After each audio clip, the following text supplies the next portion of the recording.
There we go. You are ready to go. Okay, great. I'm happy to be back at another marathon. Kind of lucked into two in a row. This is Slay the Spire. It's basically the genre-defining roguelike deck builder. We're going to climb 50 floors and kill a boss at the end. And we build a deck of cards. It's a roguelike, so we don't know what we're going to get each time. Because of a lot of spaghetti code and this being an indie game, there's quite a lot of really cool glitches I'm going to exploit. Glitches that don't come up in normal play. Yeah, so I'm looking forward to a really good run here. Joining me on the, quote, couch is CryptoZ, another speedrunner and also Forgotten Arbiter, very established community member, does a lot of cool things for us. Do you guys want to introduce yourselves? Yeah, I think you did it. My name is Z, so I'll be helping OohBleh with the commentary for the speedrun. And I'm Forgotten Arbiter. I'll also be helping with the commentary for the speedrun. And we've both done quite a bit of speedrunning ourselves. Yeah. I held multiple world records at one point. Right now I hold the defect any percent. Yeah, we all go back and forth with a lot of different ones. Yeah. And so run will start on a countdown. I'll just give myself 5. So 5, 4, 3, 2, 1. Are we good? Yeah. Okay, so this is a reset. Right now, what you'll see me do is reset for good paths. One glitch I'm going to be exploiting here is the double boss glitch. So I'm going to try to nuke this boss using some power spamming strats, and I want to also look for a path that enables me to kill it twice, and you can only do that on certain kinds of map layouts.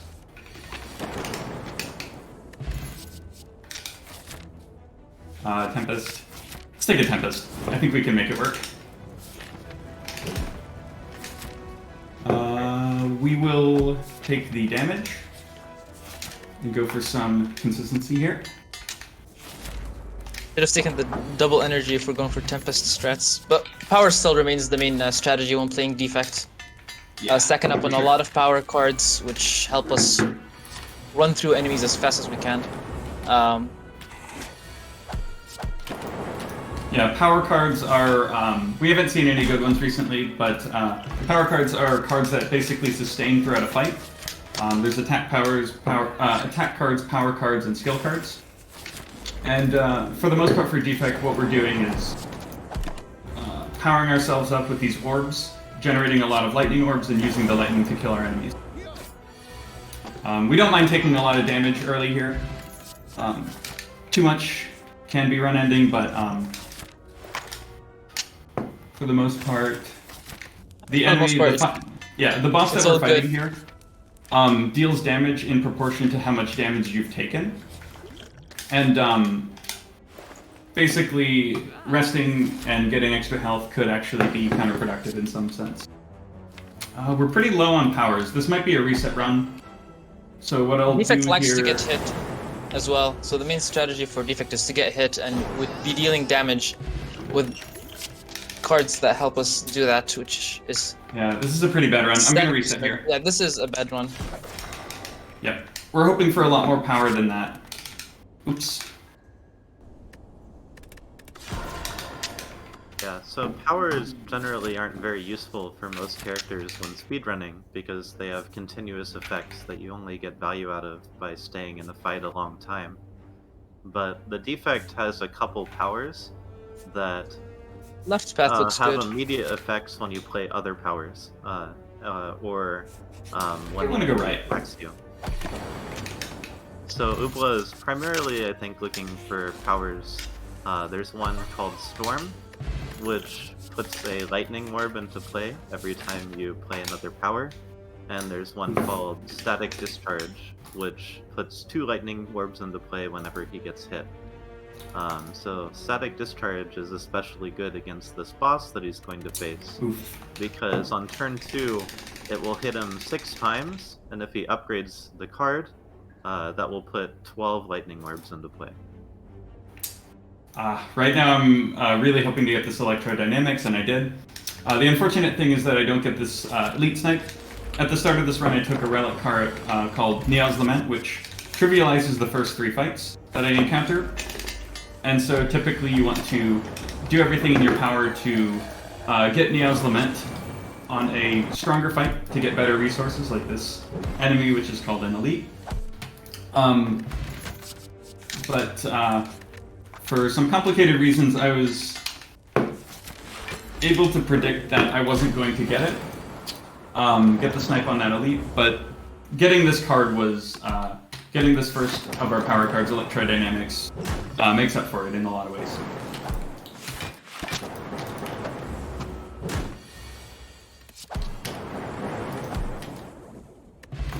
It's a rare power, so it helps a lot with clearing multiple enemies at the same time, since it allows your electric orbs to hit multiple enemies. That combined with a lot of other powers would just melt through most encounters. But the problem here is that the boss that we're fighting here is a single enemy, and so having AoE is great, but what we really want is some forms of scaling. Bullseye is a great way to scale.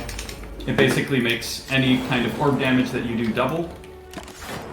Well, increased by 50%. Oh, Yeah. did I say double? Yeah, sorry. Yeah, I'll fight an extra Elite here. This is not what you would do in a PB, but sort of Desperate hedging my times call bets. for desperate measures. Yeah. Oh, and I don't think anyone's explained node buffering yet. Does someone want to take care of that?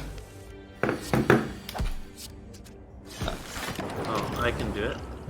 So, one thing that you'll see all the time for every character and basically every category of Slay the Spire speedrunning is node buffering. And the essence of node buffering is you choose a node on the map that you want to go to, but before you enter that node, there's going to be like a little circle animation, and then the screen will fade out and put you into that fight. But if you open the map before the circle animation finishes, or you close the map before the circle animation finishes, then basically the circle animation will pause. And if you open the map again, you'll essentially immediately get put into that node that you chose. So this allows you to have an instant transition into the next node. But the problem is a lot of things break once you transition to the next node. And there's a few glitches that are put on top of node buffering. One is a 2-path glitch. So for a 2-path glitch, you buffer 2 map nodes on the same level, and you can enter both of them. And you'll see OohBleh doing this a lot to get 2 chests, for example, or 2 fires, or to fight a boss twice. It's probably worth mentioning what just happened there. You did the double boss, but you didn't do it. I mean, you didn't. Yeah. You chose not to. Yeah. Yeah. So basically, using the same principle that was just explained of node buffering, you enter 2 nodes at the same time. You enter the 2 rest sites before the boss, and from there you can enter the boss fight multiple times. Because bosses give you card rewards and relics that are powerful. It's kind of worth the time spent fighting them twice sometimes. In this For category. a more Not benefit, in- yeah. Not in every character. Defect specifically would like to do that. Silent as well. It's not very helpful on Ironclad. But in this instance, it wasn't needed because you got P-Box, which is one of the most sought after relics in the whole run. Yeah, for the folks who have played this game, Pandora's Box is a card that transforms most of your starter cards, your strike and defend cards, which pretty slow, pretty bad cards for a speedrun. It transforms all of them into randomly generated cards. But There's a pretty straightforward glitch that enables you to, instead of actually taking the transformed cards, you just remove the screen layer that has the cards, and now your deck is basically emptied of all these terrible slow cards. And it's very important to do that because you only draw 5 cards on a typical turn, without a lot of draw manipulation. And so having all of the right cards on the first turn is extremely important. We're basically trying to assemble Exodia Yeah. every time. We have way too few cards in this deck. It's a little concerning. So I'll take things like Reboot to pump out extra card plays. And I might need to pay a little bit more attention to the order in which I play.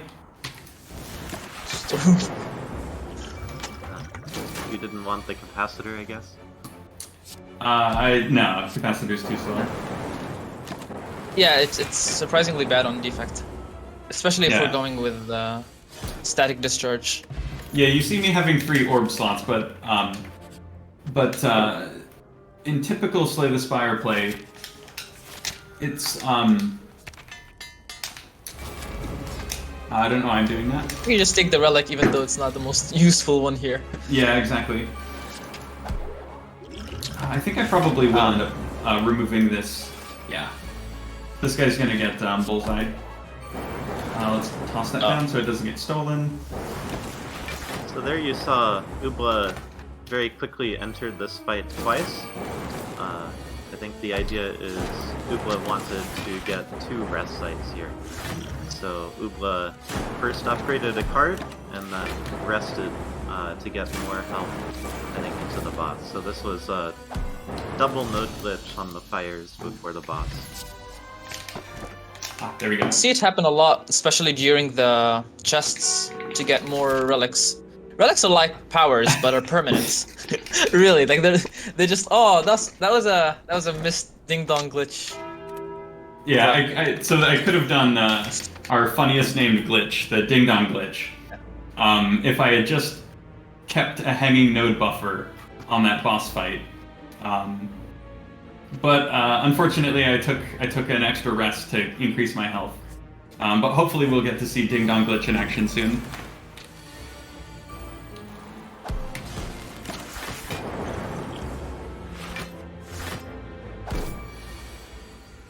There's a lot of new tech that has been found in this game, only in the last couple of weeks, actually. And some of it has lowered some very crucial barriers to entry for different, for harder categories. So a lot of the top any percent runners are actually starting to dip their toes into Ascension 20 speedruns. Ascension 20 being the highest difficulty of this game. Very hard to get runs consistently on. Simply because of all of the different penalties that you suffer from climbing up different ascension levels. Okay, gotta be careful with this guy. Really careful. White noise is good. It's an extra power. With the storm, yeah. I do have reboot. It's worth considering. I think the thing that I want the most is focus of some kind. That's a good attack. Any energy relic would also be good. A little bit energy starved, unfortunate. Yeah. But you have to plan around that, and that's what Thunder Strike's for. Okay, we got a smoke bomb. That's perfect. Ah, this is an unfortunate situation. I think I lose the zap. Yeah, zap is the least useful one here. It's a ball lightning is zap, but just deals extra damage. Yeah. Smoke bomb is extremely valuable. Smoke bomb allows you to skip a combat. So there are, especially in Act 3, there are a lot of fights that you would like to skip. Typically, you're not able to skip bosses, but through the use of some clever node manipulation, buffering, yeah, node and timing. manipulation, yeah. Timing is, yeah, the timing window of Smoke Bomb is a little bit tight when trying to skip a boss. But over here, we might see the runner either skip the boss or transient or giant pad, or mainly transient and the main boss are the biggest time wasters of the run, since they take the longest to kill. Hopefully we don't face transient in any of the characters, but it's never a guarantee, so saving the smoke bomb for him is not a bad idea. Yeah. This fight is going uncharacteristically slow. Card order wasn't perfect there. At least they're not regrowing. Yeah. I think I'm gonna take a second and try to get some better cards here. This deck doesn't have enough to spam out. Yeah. Vicecog, finally. Okay, that was a nice pull there. The run doesn't exactly need it. We're probably skipping this boss, but Bias Cognition is our first good source of focus in this deck. All of these orbs have only done like basically 3 or 8 damage throughout the entire time I've been running with this character, but you can scale the amount of damage that you do with these orbs using focus. Oh, and I forgot to do the glitch. Good. Okay, I'm doing the glitch here then. I think this enemy is actually slower than the boss, so I'm just gonna normally skip that. It's kind of moot, to be honest. So here the card order is pretty important. Pop this pop. Actually, it's fine because since it's a little bit defect to pull, a little bit hard to pull the smoke bomb on defect. Sometimes the orbs just have a mind of their own. Yep. Little misorder on the Bias Cog play. If I were playing on Ascension 20, my whole chat would be backseating me, but lucky for me, I don't play Ascension 20. So if you haven't played Slay the Spire, the potion that OohBleh just used, the little brave potion at the top, allows you to skip any fight in the game normally except for a boss fight. So what OohBleh did skipping that last fight wasn't a glitch. A glitch would have been skipping this boss fight here, which is possible and we'll probably see it later. Definitely we will see this later. Unfortunate, so this is not a good one. Especially on Silent. The Silent being the second unlocked character in the game.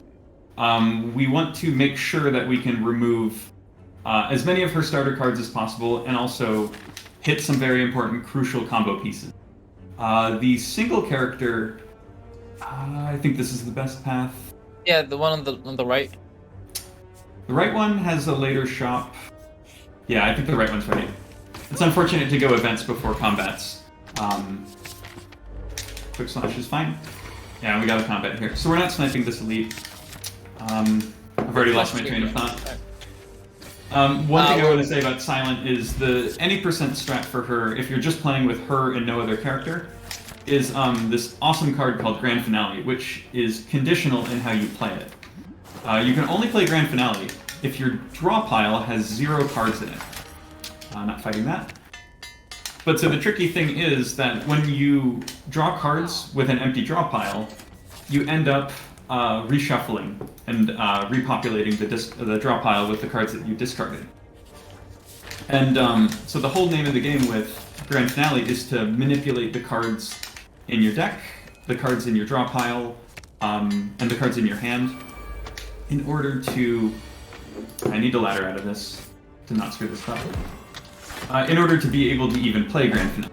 But when you play it, it's glorious. It's 50 area of effect damage, and it usually ends almost every fight, and it doesn't take much plays of Grand Finale to end any fight. You can just recycle it during a fight as well to just melt through things. Right. It will melt through most encounters except for some of the heavier ones in Act 3, but even those with a few Grand Finales, they're gone.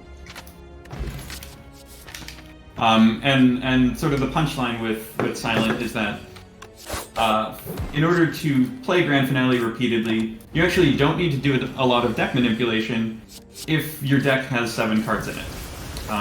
So really, the deck manipulation is just getting a small deck in the first place. But what I'm actually going for here mostly is these cards called Shivs. So Shivs are... The backup strat.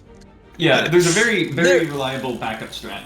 Yeah, it's very good too. Especially if you have finisher and a couple accuracies, it becomes very, very good. Melts bosses, which is surprising. I'm actually not feeling good about this run either. I am tempted to reset it. Let's actually see what rewards we get from here. So I'll soften this one, just block a little. But yeah, so these shift cards that are the cards that appear when you play Blade Dance, they're one of Silent's best forms of scaling. I also missed that. Right now, they deal 4, but we can make them deal a lot more by the time we reach the final boss. We're resetting this. Yeah. This is a bit unfortunate. We didn't get the right kinds of combo pieces. We can beat that boss, but I wanted to beat him twice, and I messed up that glitch. We also wanted to get the right cards, and we didn't get them. And so, in order to preserve elements of our file setup, I didn't step into that boss fight so that I can fight the best boss instead with a better deck. Although we would be fighting Time Eater, we still take shivs because they melt regardless. Especially with a couple accuracies and a finisher, yeah, they're still very reliable in beating the boss. We should actually mention the boss setups. Yeah, please do. yeah. Notice that last run that we just abandoned, OohBleh did not enter the boss fight, which would have been against Slime Boss, and here we have Slime Boss again. We are using a save file, which is a legal save file that has beaten each boss a specific number of times in each act. And for the previous run, the number of bosses that we've beaten forces the boss order for your defect run to be Hexaghost, and then Bronze Automaton, and then Donu and Deka. So those were the bosses that OohBleh will always face in the defect run. Now in the silent run, the bosses are different. So now in the silent run, OohBleh will always face the slime boss as the first boss, and then the collector is the second boss, and the time eater is the third boss. And of course, time eater doesn't always line up the best against shiv strategies, but if you have enough scaling, it doesn't matter. Yeah, if you play enough shivs, it's fine.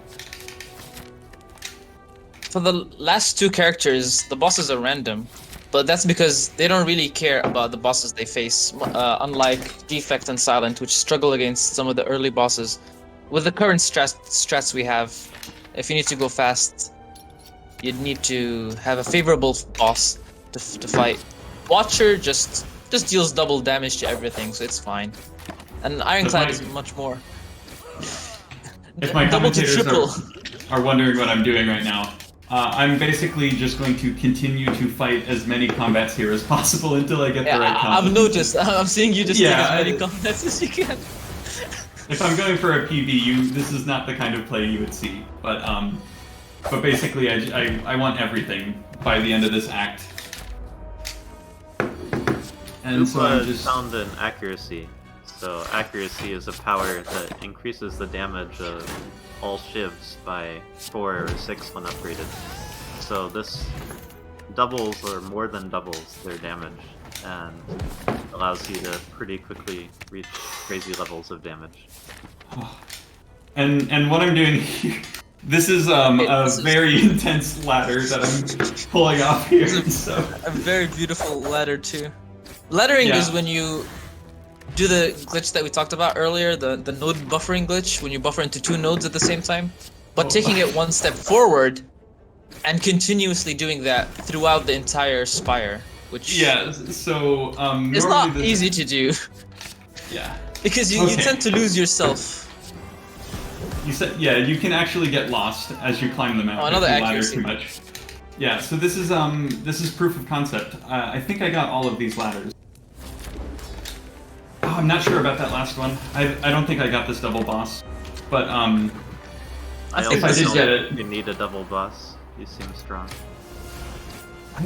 it is strong, but I still would prefer to get access to better removals.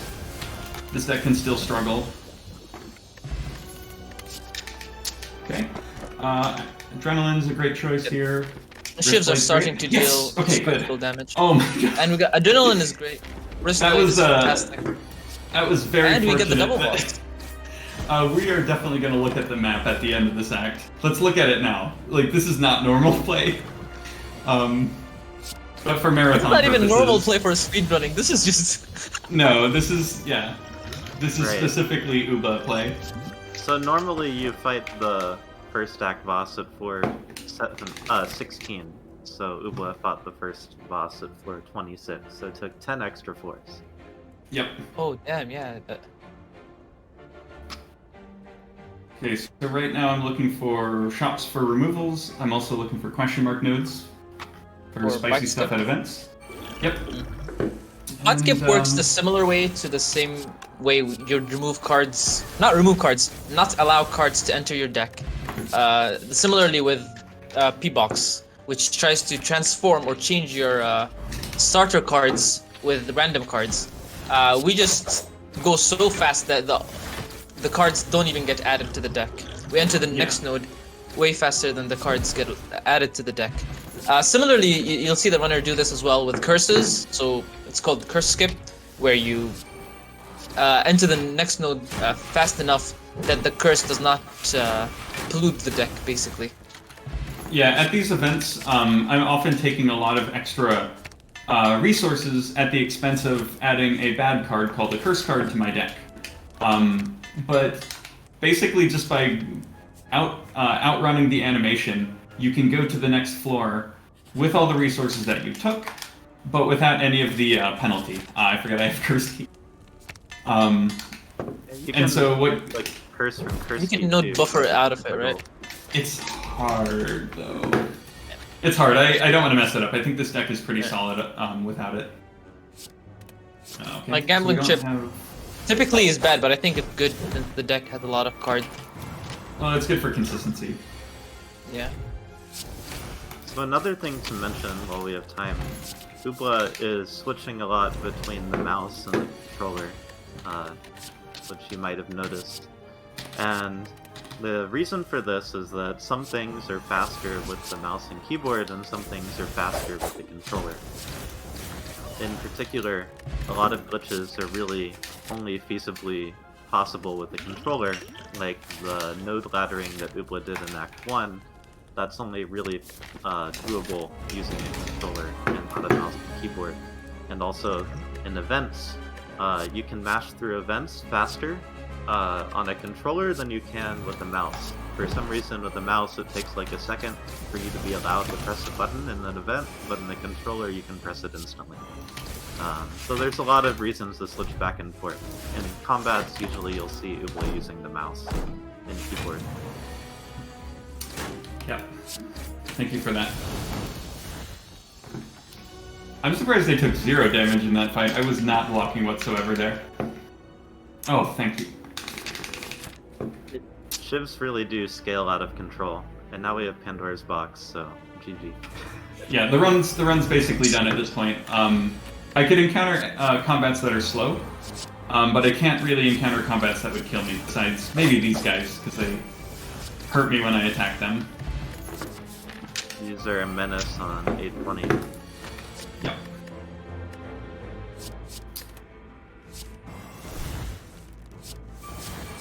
I'm sort of just playing cards at this point. I can get away with a lot. Now that I have so much scaling. Finisher is... that's a good 12th card to play. I'll take it. It can be a bit overkill. Ah, nice. Okay. So the run's very much done. Quick You slash can pick rather another than skip. Pokemon. Let's go this way. Hopefully we see the Is smoke the bomb rare glitch potion. on this run. About 1% of potions are smoke bomb, but we've been fortunate enough to find it both runs so far. So the deck is basically done. I should not add cards to it. Let's skip this enemy. Yeah, let's- there's Transient. Bye-bye Yep. Transient. There's our buddy Transient. We skipped him in on the defect run, and we'll skip him here too. Yeah, the Transient is the slowest fight in the game. By a It long shot. is- unless you can... Guarantees kill that you the waste 5 Transient. turns on it. Right. Unless you can do Or- 999 damage in less than 5 turns, you have to basically wait 5 full turns to kill the Transient. Although might be feasible, even doing that is still not fast. So Right. And it's It's even just- worse than it sounds because you have to attack the transient so that it doesn't. Oh yeah, kill you. and it jingles And- every time you attack. Yeah, it takes like a second every time you hit the transient with anything.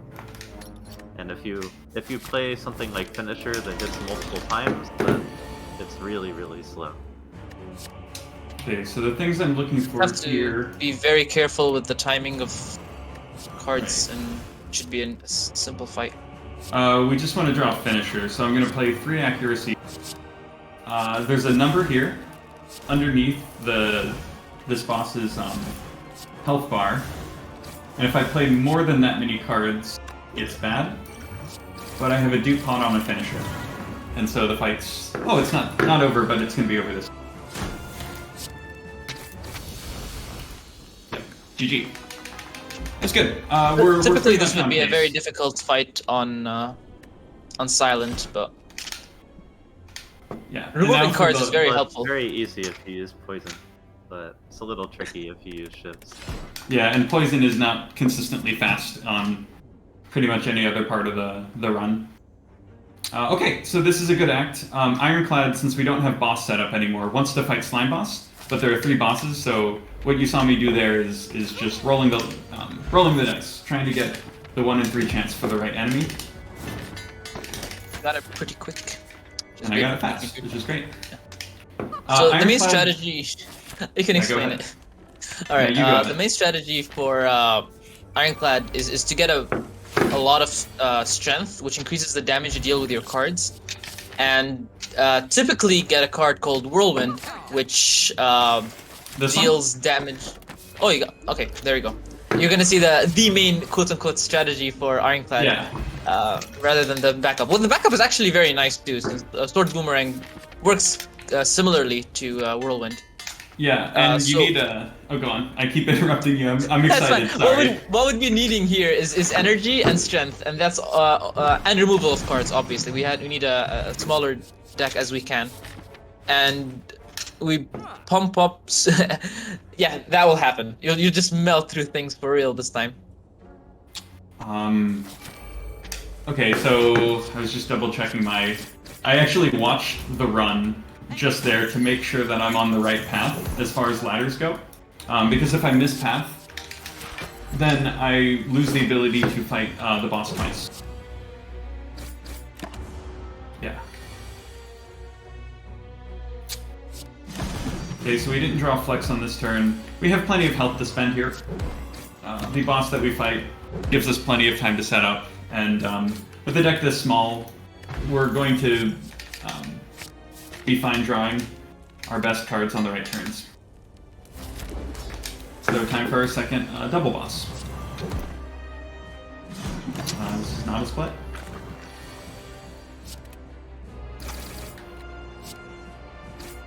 Gotta be careful here and do the math right. So this enemy is vulnerable. I tank this hit, I think. Jeez, really not letting up here. I think I still made the right call. 30 on each. It's fine. It's close enough to the right decision. That's the best split you could have, so it's fine.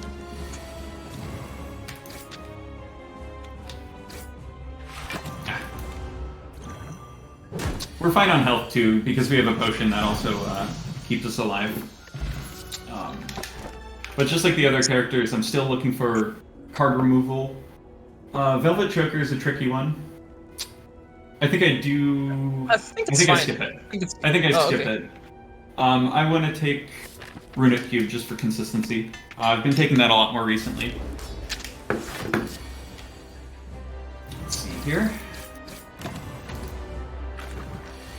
So that's not the kind of boss relic that you want to see here, but that's how it works out sometimes.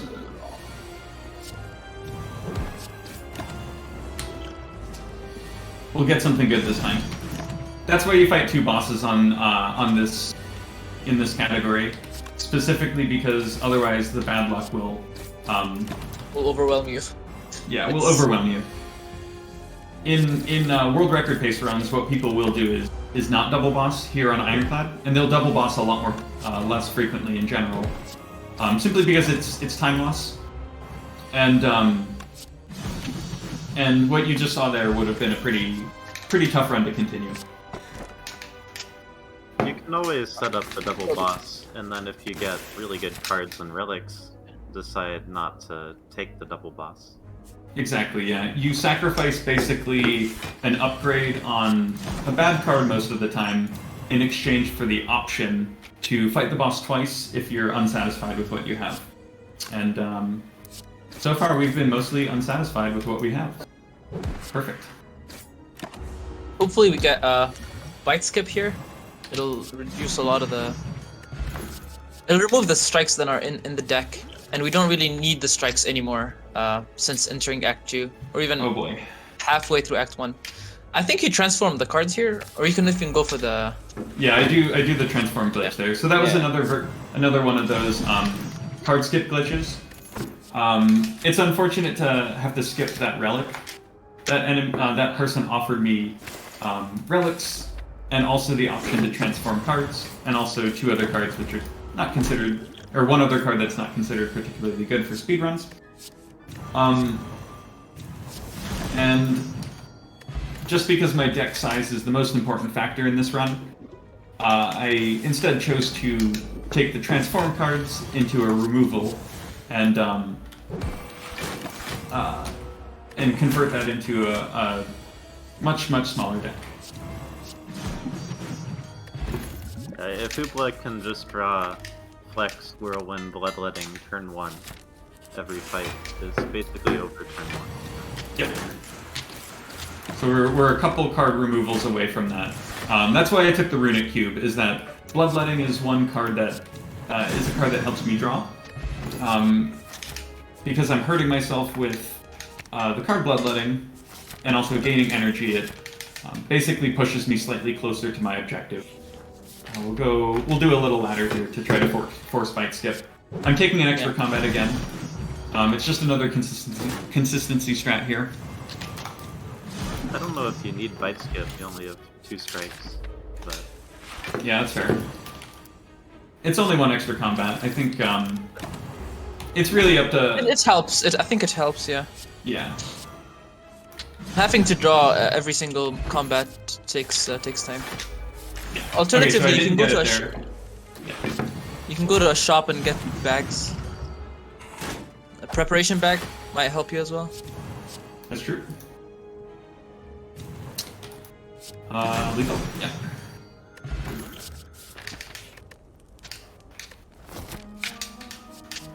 Oh, I forgot We're about in that. damaging territory. I think another Bloodletting doesn't hurt. This is tricky. Both We're are playing great. a roguelike. Both are great. Yeah, we're playing a roguelike, so it could be either one. I think this is a good card to have. I think we can make it work really well. But we are costing ourselves just a little bit of time loss from the animations required by playing these cards. But we're also putting ourselves in a position where we can't really lose the run. Which is my priority here. Almost did it again. Dying would be... Searing Blow, let's go! Oh, I forgot to... Yeah, I have better card manipulation to take advantage of. So OohBleh actually got 2 of the best possible common relics there. Oh yeah! Centennial Puzzle is essentially 3 extra card draw whenever you, the first time you play Bloodletting, so this'll let you draw basically your entire deck. Wait a Now we second. got Pandora's Box, so the last 2 strikes. But Pandora's Box is worse than Astrolabe. This is a funny situation. Yeah, that's a situation that typically doesn't happen. So Astrolabe is normal function is you choose 3 cards in your deck, and then you get an upgraded transformed version of them. But with the glitch that OohBleh just did, you instead get to choose 3 cards and skip the transformed upgraded versions of them.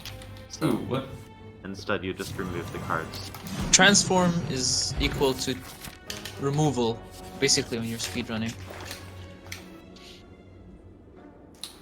At this point, Sword Boomerang is kind of weak. Trip. Trip is If you need it. yeah, Trip is totally worth it. Ah. That's okay. Yeah, I mean, it's not necessary. At this point, you have all the necessary pieces. It's just something to... Oh, I took a random card. Yeah. So often we like to skip this relic that's giving OohBleh cards at rest sites because it gets in the way. Yeah, basically Just forget about I it. keep accidentally clicking into drafting cards in my deck that I really don't want. And it's because of this beautiful relic called Dreamcatcher. Dreamcatcher is making me sad and making me miss lethal here.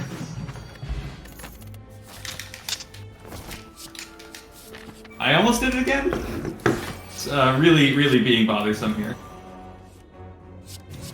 A little bit of order here. And I'm just gonna outscale this enemy. You have Pendant too. Thank you.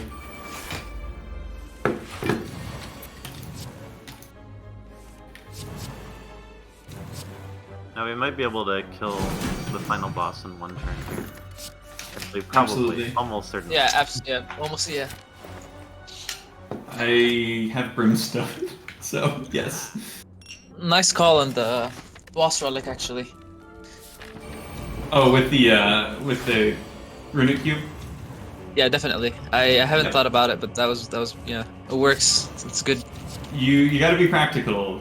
You gotta work with what you get, and You work with it. You sometimes in 4-character what you get barely works. So gotta figure out how to make it work. Extreme overkill. Oh yeah, this is a lot of damage. That's a lot of damage. It was very cathartic though. I think you had enough to kill the boss about 5 times over. Yeah, but it felt good.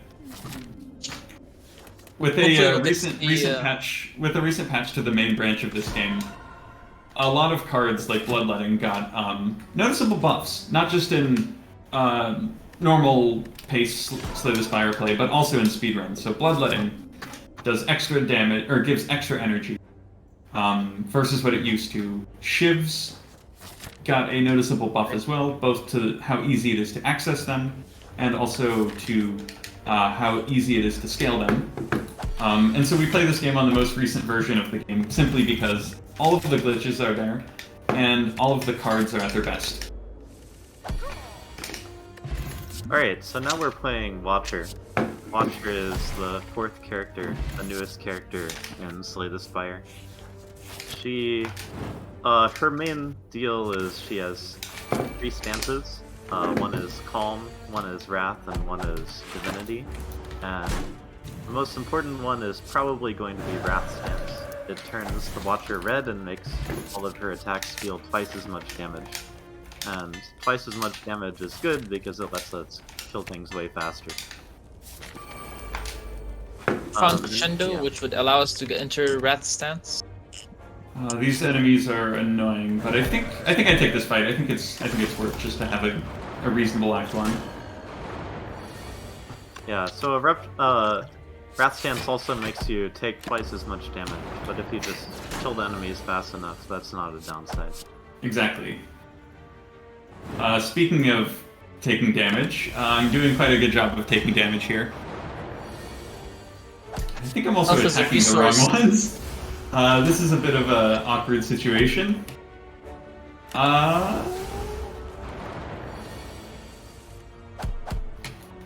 Yeah, this is the worst possible elite fight, usually, for the Watcher. Not only does it Most take a long other time, characters but it's as well. very hard for the Watcher to Oh boy. do it without taking a lot of damage. Oh boy. Very unfavorable fight. Yeah, very unfavorable fight. Very unfavorable fight. We'll be fine. Yeah. We just need to Just calculate. kill them before they kill you. Exactly. But this fight is called the Gremlin Gang. It's tied for the least common Act 1 fight, but it's always a real pain to get. Hey, some extra health. Yeah, the health here matters quite a lot. Surprisingly, yeah. Typically, you don't really care about health in any percent speedruns, but Watcher potentially could die because of her Wrath stance. Yeah, and I took out one of Watcher's Battle him most... might actually not be bad. Yeah. It's unnecessary, Yeah. in my opinion, but it is a good thing to consider in that case. Yeah. I'll play a little bit safer, such as playing that defend card that I meant to play. And I'll fight one extra elite just for the kicks. And the Watcher has maybe the most flexible card choices of any character. Because once you're in Wrath stance, all you need is damage, and there's a lot of ways to do damage. Quite a lot of ways, yeah. This is, I haven't done much more to the Watcher's starting deck, other than add a couple cards to it. And, yeah, so you really get to see how powerful Watcher is. Just out the gate. When outside of speedruns, Watcher is generally considered the strongest character in the game. Kind of an interesting... Dealing double damage is really good. Yeah. And yeah, and since you're the one playing the game, you get turn 1, and so as long as you can kill everything on turn 1, then there's no turn 2. Oh. I could really use some AoE. These AoE fights have been quite a pain. Okay. Okay, Consecrate's gonna help us pick this up. Let's continue pushing forward into the next act. I think Consecrate's the most important upgrade here. Wreath of Flame next, but I think definitely Consecrate for now. So you probably couldn't tell, but I think OohBleh just saved, quitted, and reset that combat reward to take the Consecrate. With a controller, you can save and quit and restart your run in like 2 seconds. Yeah. I don't trust this fight. I'm gonna continue to burn my resources, pump out extra damage. Yeah, because those guys would have killed me if I wasn't able to put them down. Okay, that's great. So I have a Pandora's box. I'm still terrified, but with Wheel Kick, I think I can fight this boss Wheel Kick, twice. I think you're good. Wheel Kick, Wreath of Flame, Consecrate. Wreath of Flame, Consecrate will take you a long way before failing you. Right, exactly. Yeah, Wreath of Flame isn't very good for a lot of things, but it has 2 main uses, I think. One of them is area of effect cards, like Consecrate. It applies the bonus damage to both enemies. And the other one is multi-hits, like Ragnarok, which is the card we're hoping to get. Which is the card I got. So, Alright. We don't do the Ding Dong glitch, unfortunately, again. Yeah, that's very unfortunate. It's my favorite glitch of the game. At this point, we're trying to aim for a couple more removals. The main thing we need to do now is just play Ragnarok, Wreath of Flame on turn 1 and kill everything. We're almost there. That's Rob, Rob the Vagrant. He goes by Robert. We always rob Rob. Yeah, Rob gets robbed a lot. Yeah. And he doesn't even give us a curse. We don't even feel bad about it. No regret. Yep. Okay. Once Wreath of Flame is upgraded, it'll be much faster and much better. Actually, Yeah, all definitely. upgrades in this deck are very nice to have. Oof. Yeah. Okay, so we're taking damage, but I think it was kind of necessary. We're gonna be With the resting a potions lot. we have, we could just murder. So Yep. we have 2 flex potions, which give you 5 strength for 1 turn.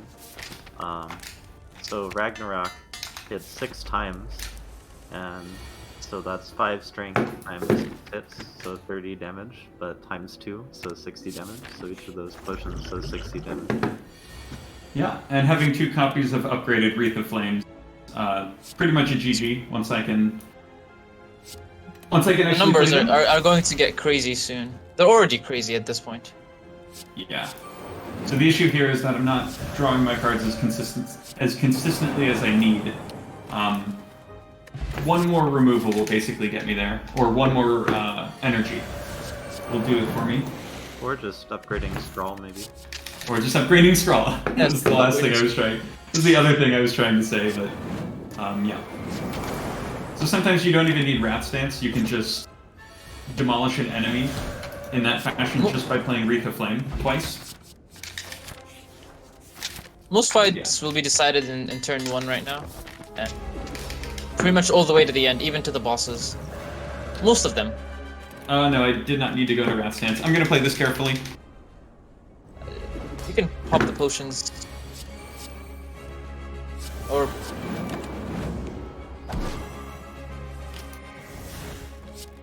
Just gonna play Wreath twice, enter Wrath, and then cut. And we need to push. Getting close to the estimate.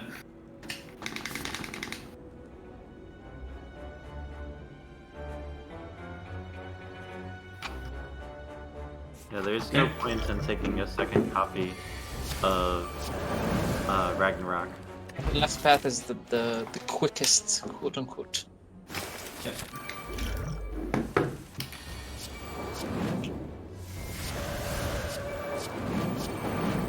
I'm playing extra copies of Wreath there just because it Makes you take less damage from the exactly. return damage, yeah.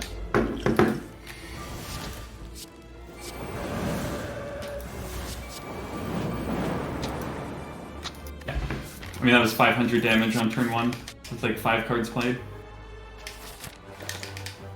Yeah. Consecrate's just dragging on us. I want to make sure I don't miss anything on turn 1. Yeah. There's nothing we could possibly want here. Ah. Running a little close to our estimate.